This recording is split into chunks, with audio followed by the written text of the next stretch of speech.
2024 లేదా 25లో డిగ్రీ లేదా బీటెక్ చదివారా? సాఫ్ట్‌వేర్ జాబ్ కోసం ఎదురు చూస్తున్నారా? అయితే కోడ్ జ్ఞాన్ 100 డేస్ కోర్సులో చేరండి. జాబ్ సాధించండి. నమస్కారం ప్రియా చౌదరి గారు. నమస్తే అమ్మా. ఇన్స్టాగ్రామ్లో నాకు ఒక మెసేజ్ వచ్చిందండి. అది కూడా చూసిన తర్వాత వెంటనే షాక్ అయి మీకు పంపించాను. Brother and sister. సో ఎంతో మనం చూసేటప్పుడు అందులో చాలా ప్యూరిటీ వెతుక్కుంటూ ఉంటాము. అండ్ ఒక్క చిన్న నెగిటివ్ థాట్ కూడా మనకి రాదు. మనం మామూలుగా జనరల్గా మాట్లాడుకున్నా కూడా అదర్ సెన్స్ కూడా మనకి తట్టదు. అటువంటిది. సో నాకు వచ్చిన మెసేజ్ మీకు ఆల్రెడీ నేను పంపించాను. బ్రదర్స్ అండ్ సిస్టర్స్ ఇద్దరు చెప్పండి. వాళ్ళు ఏంటంటే చిన్నప్పుడే అది ఇమ్మెచ్యూర్ ఏజ్ కానివ్వండి, లేదంటే వాళ్ళు ఏ విధంగా బిహేవ్ చేశారనేది ఎలా అనేది తెలియదు, కానీ వాళ్ళు మాత్రం ఫిజికల్ రిలేషన్లో ఉంటాం అనేది. అవును.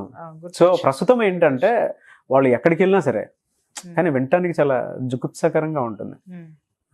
ఈ విధంగా జరిగిందా అనేటువంటిది. అంటే సొసైటీ ఇలా కూడా ఉందా అని మెసేజ్ వచ్చిన తర్వాత మీకు నేను పంపించాను కదా, అది 2 o'clock వచ్చింది నాకు మెసేజ్.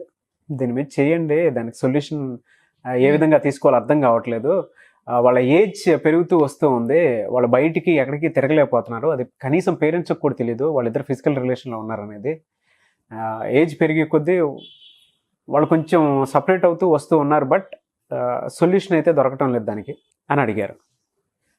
మీకు గుర్తుందో లేదో నాగరాజ్ గారు, ఈ ఇష్యూ మీద నేను మన ఎపిసోడ్స్లోనే అనుకుంటా ఒకసారి నేను ప్రస్తావించాను కూడా. ఆన్ స్క్రీన్ చెప్పచ్చా చెప్పకూడదో నాకు తెలియదు కానీ, బట్ ఇవి జరుగుతున్నాయండి అని కూడా నేను మీ దృష్టికి ఇప్పుడు కాదు, దాదాపు ఒక 1 year బ్యాక్ మాట్లాడుకున్నాను. అప్పుడు నేను రిజెక్ట్ చేశాను. ఊరుకోండి మేడం మీరు మరి అని చెప్పేసి అన్నాను. ఇక్కడ వాస్తవం లేకుండా దీంట్లో నుంచి రాదు, గుర్తుపెట్టుకోండి. ఎందుకంటే నేను ఇక్కడ ఎల్యూజన్స్ ఎప్పుడు మాట్లాడను. నేను మనము జనాలని గైడ్ చేస్తున్నాం అనుకోండి, లేకపోతే ఇన్ఫర్మేషన్ ఇస్తున్నాం అనుకోండి, బట్ అది పర్ఫెక్ట్ గా జెన్యూన్ గా ఉన్నది అయితేనే వాళ్ళు మనల్ని యాక్సెప్ట్ చేస్తారు. ఒకటి.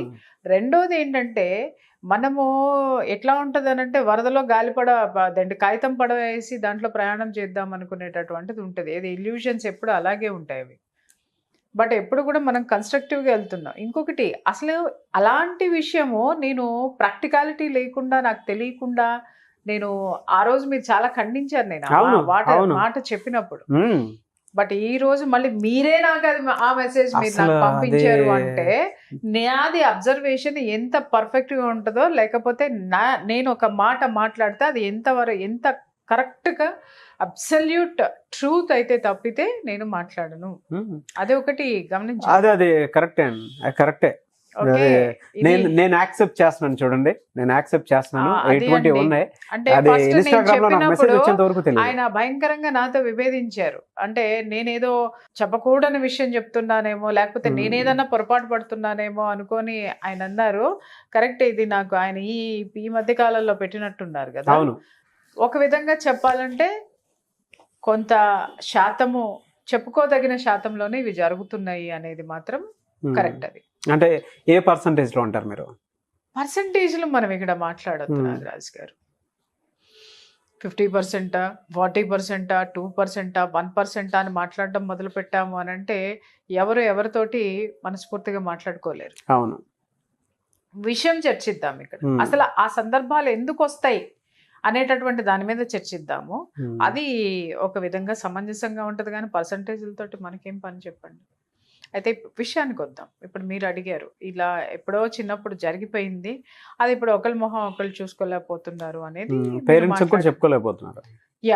ఒకటి ఏంటంటే, అది ఇమ్మెచ్యూరిటీ ఉన్న స్టేజ్లో జరిగితే దాన్ని ఎవరు పట్టించుకోరు. అంటే దే డోంట్ నో ఆ రిలేషన్ ఎలా ఉంటుంది, ఫిజికల్ రిలేషన్ ఎలా ఉంటుంది. ఇప్పుడు చూడండి, చిన్నప్పుడు అందరూ అమ్మ నాన్న ఆట ఆడుతూ ఉంటారు. అవును. ఓకే. సో ఆట వరకు ఉన్నంత వరకు దాన్ని ఎవరు పట్టించుకోరు. బట్ అది ఎప్పుడైతే ప్రాక్టికల్గా మొదలవుతుందో, ఇక్కడ మీరు కొంచెం ఇబ్బందిగానే ఉంది. ఏంటంటే మీరు అక్కడ వాళ్ళు ప్రస్తావించింది ఏంటంటే, వాళ్ళు అసలు ఒకరి మొహాలు ఒకరు చూసుకోవట్లేదు అన్నారంటే వీళ్ళకి మెచ్యూరిటీ వచ్చిన తర్వాత జరిగింది. అవును. అందుకే మొహాలు చూసుకోలేకపోతున్నారు. ఇది ఎందుకు జరుగుతాయి? ఒకటి, ఇప్పుడు జనాలకి అనవసరమైనటువంటి ప్రపంచం చాలా పరిచయం అయిపోతుంది అరచేతిలో. కరెక్ట్గా చెప్పారండి. అనవసరమైనటువంటి ప్రపంచం అరచేతిలో అరచేతిలో తెలిసిపోతుంది. చిన్న చిన్న పిల్లల్లో రీసెంట్గా నేను ఒక సైకాలజిస్ట్ నా దగ్గర మాట్లాడారు. ఒకళ్ళు కాదండి, 2-3 మాట్లాడారు. పేరెంట్స్ తోటి కౌన్సిలింగ్ చేసిన తర్వాత 4th క్లాస్ వచ్చినటువంటి పిల్లలు వాట్ ఈజ్ సెక్స్ అని చెప్పేసి అని గూగుల్లో కొట్టి చూస్తున్నారు. అంటే వాళ్ళ మెచ్యూరిటీ స్టేజ్ ఏ లెవెల్కి వెళ్ళిందని అనుకుందామా, లేకపోతే ఈరోజు అంటే ఇది రీసెంట్గా స్మార్ట్ ఫోన్లు విపరీతంగా ఈ 2 ఇయర్స్లో కరోనా వచ్చిన దగ్గర నుంచి పిల్లల చేతిలోకి వచ్చేసిన తర్వాత ఇవి ఎక్కువ జరుగుతున్నాయి. అంటే మనం టెక్నాలజీని ఐ మీన్ శాస్త్రీయంగా మనం చాలా గొప్ప స్థితిలోకి ఉన్నతంగా ఎదిగామనుకుందామా, లేకపోతే ఎదిగామనుకుని మనము ఏదైతే మనం గొప్పతనంగా ఫీల్ అవుతున్నామో అది మనల్ని అధపాతాళానికి తొక్కేస్తుందని చెప్పేసి అని ఒక విధమైనటువంటి ఆలోచనలో పడదామా? ఆలోచనలో పడాల్సినటువంటి అవసరం అయితే చాలా చాలా చాలా చాలా ఉంది నాగరాజు గారు. ఇక్కడ ఏమవుతుంది అని అంటే ఇప్పుడు నవేడేస్లో ఏమవుతుందంటే నవేడేస్ కాదు, ఇప్పుడు మీరు చెప్పిన దాన్ని బట్టి కూడా జనరల్గా మాట్లాడుకోవాలంటే ఆ స్థాయికి వాళ్ళు వెళ్ళారు అని అంటే 2 పరిస్థితులు బలంగా వాళ్ళ మీద ఉంటాయి. ఏంటి అని అంటే ఆ ఇంట్లో వాతావరణం కరెక్ట్గా లేదు, తల్లిదండ్రుల మధ్య సత్సంబంధం లేకపోవడం కానివ్వండి, లేదు అసలు ఆ ఇంట్లో ఎంతమంది కుటుంబ సభ్యులు ఉన్నారో ఆ కుటుంబ సభ్యులు అందరి మధ్య కూడా ఒక ఐకమత్యం కానీ వాళ్ళ మధ్య ప్రేమానుబంధాలు కానీ ఇది కానీ లేకపోవడం అనేది మేజర్. అవును, పేరెంట్స్ ప్రేమ లేకపోవడం ఒకటి. రెండోది ఏంటి అని అంటే ఇప్పుడు ఈ పిల్లలిద్దరూ ఆ పని చేశారు అనంటే, లేదు అనంటే ఒక దాన్ని ఏమంటారు ఇండివిజువల్ ఫ్యామిలీ అయి ఉండొచ్చు. తర్వాత ఫాదర్ మదర్ ఇద్దరు కూడా వర్కింగ్ పర్సన్స్ అయి ఉండొచ్చు. సో వీళ్ళకి దొరికినటువంటి ఏకాంతము, తర్వాత ఇంకొకటి ఏంటంటే వీళ్ళని ఏ విధంగానూ ఎడ్యుకేట్ చేయలేకపోయినటువంటి విద్యా వ్యవస్థది అండ్ పేరెంటింగ్ది, వీళ్ళిద్దరూ కూడా కారణం అండి. సో ఆ సిచ్యుయేషన్స్లో మాత్రమే ఇలాంటి తప్పులు జరిగేటటువంటి ఆస్కారం అనేది, తప్పులు కాదు ఇంకా చెప్పాలంటే ఇంకా దానికంటే ఒక పెద్ద పదం తీసుకోవాల్సినటువంటి అవసరం అయితే ఉంటుంది. ఇలాంటి అసహజమైనటువంటిది సాంఘికం సాంఘికం అంటే అది పెద్ద వర్డ్ అవుతుంది కానీ ఇలాంటివి జరిగేటటువంటి ఆస్కారం ఇంకొకటి కూడా ఏంటంటే సమాజం యొక్క పోకడ కూడా ఇలాంటి వాటి మీద పడుతుంది సార్. మెయిన్ ఒక విషయం నేను చెప్తున్నాను నాగరాజు గారు, ఇక్కడ 3 భయంకరంగా ఫెయిల్ అయిన ఈ సమాజంలో. ఒకటి వివాహ వ్యవస్థ, అంటే కుటుంబ వ్యవస్థలో వివాహ వ్యవస్థ అనేది భయంకరంగా ఫెయిల్యూర్. రెండోది ఏంటి అనంటే విద్యా వ్యవస్థ. ఎంతసేపు ర్యాంకులు కావాలనో ర్యాంకులు రావాలనో 24 గంటల పుస్తకాల్లో ఉన్నాయి బట్టి చదివేసేసి ర్యాంకులు తెచ్చేసుకొని దేంటి టీవీ స్క్రీన్ల మీద ర్యాంకులు వేసేసుకొని ఇంకా పిల్లల్ని అట్రాక్ట్ చేసేటటువంటి వాతావరణంలో మార్కులు వేటలో మోరల్స్ని నేర్పటం మర్చిపోయినటువంటి విద్యా వ్యవస్థలు కానివ్వండి. తర్వాత సమాజం పోకడ ఈరోజు ఎలా ఉంది నాగరాజు గారు, నేను ఎలాగైనా సరే బ్రతికేస్తా, నువ్వెవడవి మాట్లాడడానికి అనేటటువంటి పోకడ భయంకరంగా ఉంది. దీన్ని ఎవరు పెంచి పోషించారు? మీరు నేనే. ఎందుకంటే అటువంటి పోకడే జరుగుతుంది కాబట్టి దాంట్లో మనం కూడా బాధ్యులమే. ఊర్లో ఎవరైనా సరే సార్, సొంత అన్నలే కాదు, ఆ ఊరు మొత్తం మనకు బంధువులే ఉంటారు. మనం ఎక్కడ ఏ తప్పు చేసినా నిలదీసి వాళ్ళు అడిగి ఇంట్లో అప్పచెప్పేవాళ్ళు పిల్లల్ని. అలాగే ఇంట్లో కూడా ఏదన్నా అల్లరి చేసినా, ఇంట్లో పెద్దవాళ్ళు లేకపోయినప్పుడు 4 పిల్లల్ని తీసుకొచ్చి ఆడుతున్నా వచ్చి తొంగి చూసి పట్టించుకునేవాళ్ళు అనమాట. వీళ్ళు ఏం చేస్తున్నారు, ఏం ఆడుకుంటున్నారు, ఇల్లు పీకి పందిరేస్తున్నారా, ఇంకేమన్నా చేస్తున్నారు, ఏంటిది అని గది వేసి ఎక్కడ అక్కడ చల్లా చేసేసి ఉండేవాళ్ళు. లేదా ఆడటం అంటే 6 బయట ఆడాలి. లేదు ఎక్కడికన్నా పేరెంట్స్ వెళ్తున్నారు అని అంటే పిల్లల్ని పక్కన వాళ్ళకి అప్పచెప్పి వెళ్ళేవాళ్ళు. పక్కన వాళ్ళు ఎట్లా ఉండేవాళ్ళు అంటే నా రెప్ప నీ చెప్ప అన్నట్టుగా ఉండేవాళ్ళు. బాధ్యత పక్క వాళ్ళకు కూడా ఉంది. ఇప్పుడు ఎక్కడుంది ఇండివిజువాలిటీ? లేదు. ఇండివిజువాలిటీ అనేటటువంటి దిక్కుమాలిన డిక్షనరీలో ఉన్నటువంటి ఒక పదాన్ని ఎత్తుకొని దాన్ని మనం అదొక కీర్తి కిరీటం కింద, కలికి తురాయి కింద మన కిరీటంలో పెట్టుకున్నామని అనుకున్నాం, కానీ అది ముళ్ళ కిరీటమై మనకు కూర్చుంది, ఆ రాయి ముళ్ళులాగా తగులుతుంది అన్న సంగతి ఎవరికి తెలియనటువంటి విషయం. ఈరోజు ఇంతమందికి ఎందుకు ఇంత డిప్రెషన్లు వస్తున్నాయి సార్? మీరు నిజంగా చెప్పాలంటే అన్నా చెల్లెళ్ళు ఒకళ్ళ మొహం ఒకళ్ళు చూసుకోలేనంత దౌర్భాగ్యపు స్థితిలో మనం ఉన్నాము అని అంటే ఈ ప్రపంచం పోకడెక్కడుంది, ఎలా ఉంది, మనం ఎలా బ్రతుకుతున్నాం? ఇప్పుడు మీరు అన్నారు ఈ పరిస్థితిని ఎవరు ఎలా ఏది చేయాలి అనండి, ఎట్లా క్లియర్ అవ్వాలి, వాళ్ళిద్దరు మనసుల్లో నుంచి ఎట్లా క్లియర్ అవ్వాలి? వాళ్ళ పేరెంట్స్కి తెలియదు, వాళ్ళే గిల్టీ ఫీల్ అవుతున్నారు, లేకపోతే ఇంకొకటి కావచ్చు, లేకపోతే అందులో ఒకళ్ళు మాత్రమే గిల్టీ ఫీల్ అవ్వచ్చు, ఇంకొకళ్ళు మామూలుగానే ఉండొచ్చు.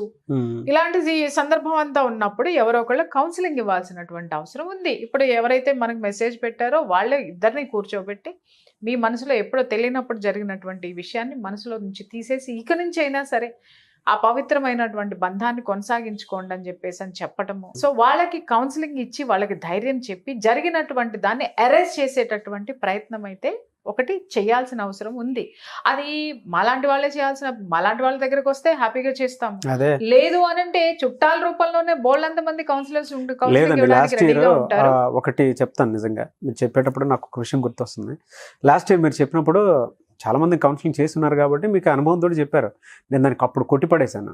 మెసేజ్ వచ్చిన తర్వాత నాకు చాలా ఆలోచనలు తిరిగాయి. ఎటువంటి సిచ్యువేషన్స్ ఫేస్ చేసేటువంటి వాళ్ళు ఇళ్లలోనే చాలా మంది ఉన్నారు, కానీ బయట పడరు. బయట ఇప్పుడు వీడియో చూసిన తర్వాత కూడా ఏడ్చుకుంటే కింద కామెంట్ బాక్స్ లో ఎంతమంది పోస్ట్ చేస్తారో తెలియదు. ఉన్నాయండి, చెప్పుకోగానే సార్. నేను అందుకే మీరు పర్సంటేజ్ అడగద్దని అన్నాను, ఎందుకంటే మనం అలాంటి మాట్లాడితే ఏంటంటే ఎవరు ఎవరిని కూడా ఓపెన్ గా చూడలేరు. అవును, ఎందుకంటే ఈ రోజు అన్నా చెల్లెలు ఇంట్లో ఉన్నా కూడా తప్పు ఆలోచనలు అనేవి పక్కవాడికి వెళ్ళిపోతాయి కాబట్టి మనం ఎక్కువ విషయాలు దీని గురించి మాట్లాడకుండా ఉండడం మంచిది. బట్ ఏంటి అనంటే ఉన్న విషయం ఉన్నప్పుడు ఏంటి అనంటే తల్లిదండ్రులు కూడా గమనించాల్సింది ఏంటంటే అసలు ఇద్దరు అక్క చెల్లెళ్ళు ఎందుకు మాట్లాడుకోరు, ఇద్దరు అన్నదమ్ములు ఎందుకు మాట్లాడుకోరు, అన్న చెల్లి ఎందుకు మాట్లాడుకోరు, తమ్ముడు అక్క ఎందుకు మాట్లాడుకోరు, ఇలాంటివన్నీ తల్లిదండ్రులు ఖచ్చితంగా గమనించి ఏం జరుగుతుందో అబ్జర్వేషన్ పెట్టి వాళ్ళకి కౌన్సిలింగ్ ఇవ్వాల్సినటువంటి అవసరం అయితే మాత్రం ఫస్ట్ పేరెంట్స్ ఇవ్వాలి, క్లియర్ చేయాలి. ఇక్కడ ఏమవుతుంది, ఇక్కడ ఎవరైతే మనకి పెట్టారో వాళ్ళు ఒక్కసారి పేరెంట్స్ కి చెప్పాల్సినటువంటి అవసరం ఉంది. ఎందుకంటే పేరెంట్స్ కి చెప్పిన తర్వాత వీళ్ళలో ఉన్న గిల్టీనెస్ పోయేటటువంటి అవకాశం ఉంటుంది. ఆ పేరెంట్స్ వీళ్ళకి ఏంటి అనేది కరెక్ట్ గా వాళ్ళు గైడ్ చేయగలుగుతారు, చెప్పగలుగుతారు. కానీ పేరెంట్స్ కి ఇప్పటి వరకు తెలియదండి. చెప్పిన తర్వాత అదే వాళ్ళ గుండెలు చాలా స్ట్రాంగ్ గా ఉండాలి కదా, అది కూడా ఒకటి ఆలోచించాల్సిన అవసరం. కానీ నేను చాలా సార్లు చెప్తాను నాగరాజు గారు, ఏంటి అనంటే వాస్తవాన్ని అంగీకరించాలి ఫస్ట్, అంతే. అది ఏదైనా సరే ఏదైనా సరే జీర్ణించుకోలేము, జీర్ణం కాదు అని అంటాము. ఎస్, అంగీకరించి తీరాలి. అంగీకారము అనేది the first step to realize and come out from any problem. ఏ సమస్య నుంచి అయినా సరే రియలైజ్ అవ్వడానికి కానివ్వండి, మనం చేసిన మిస్టేక్స్ నుంచి రియలైజ్ అవ్వడానికి కానివ్వండి, లేకపోతే మనకున్న సమస్యను ఓవర్కమ్ అవ్వడానికి కానివ్వండి, యాక్సెప్టెన్స్ అనేది ముఖ్యము. అయితే ఈ యాక్సెప్టెన్స్ ఎక్కడి నుంచి వస్తుంది, ఎంతమందిలో ఉంటుంది? కరెక్ట్గా యాక్సెప్టెన్స్ తీసుకోవాలంటే ఓన్లీ 1% ఉంటుంది. హైలీ మెచ్యూరిటీ ఉన్నటువంటి పీపుల్లో, సీనియర్స్లో, లేకపోతే స్పిరిచువల్ యాటిట్యూడ్ ఉన్న పర్సన్. మరి మిగిలిన వాళ్ళకి ఎలా రావాలి? ఆ యాక్సెప్టెన్స్ అంటే ఏంటి అసలు? యాక్సెప్టెన్స్ ఏంటి? యాక్సెప్టెన్స్ అని మాట్లాడుతున్నాం, ఏంటి అనేది కూడా చాలా మందికి తెలియదు. అందులో చాలా ఇంక్లూడ్ అయ్యి ఉంటాయండి. ఒప్పుకుని తీరాలి. ఎస్, ఇది నా ఇంట్లోనే జరిగి, ఇప్పుడు ఈ ఇన్సిడెంట్ తీసుకుందాం, పేరెంట్స్ కి చెప్పామనుకుందాం, పేరెంట్స్ ఎస్ అంగీకరించాలి. ఎస్, ఇది నా ఇంట్లో జరిగింది, నా ఇంట్లోనే జరిగింది, నా పిల్లల మధ్య జరిగింది. ఎస్, ఫస్ట్ జరిగింది అనేది నమ్మాలి, ఒప్పుకుని తీరాలి, తర్వాత సొల్యూషన్ కి వెతకాలి, తర్వాత ఏం చెయ్యాలి అనేటటువంటి దాని మీద దృష్టి పెట్టాలి. దాన్ని యాక్సెప్టెన్స్ అంటారు.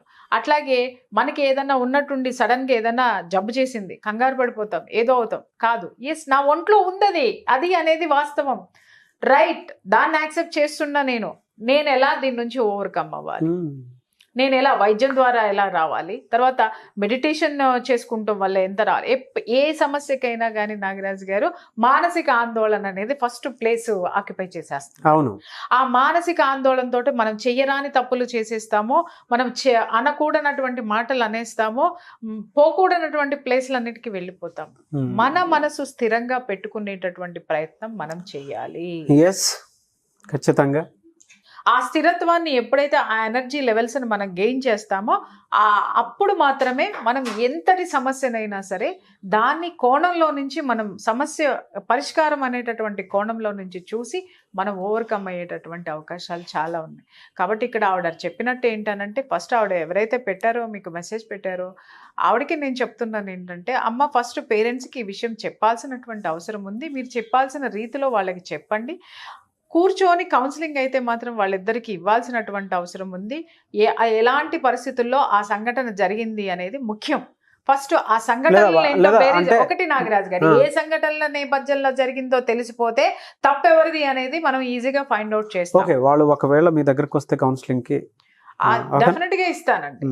అద్భుతం, నిజంగా చెప్తున్నాను కదా, వాళ్ళలో ఆ అపరాధ భావాన్ని కూడా తీసి పడేయగలిగేటటువంటి టూల్స్ కూడా, ఐ మీన్ స్పిరిచువల్ టూల్స్ కూడా ఉన్నాయి. ఓకే, డెఫినెట్ గా ఉన్నాయి. ఖచ్చితంగా they will come out. Thank you so much Priya Chaudhari గారు. థ్యాంక్ యూ అమ్మా.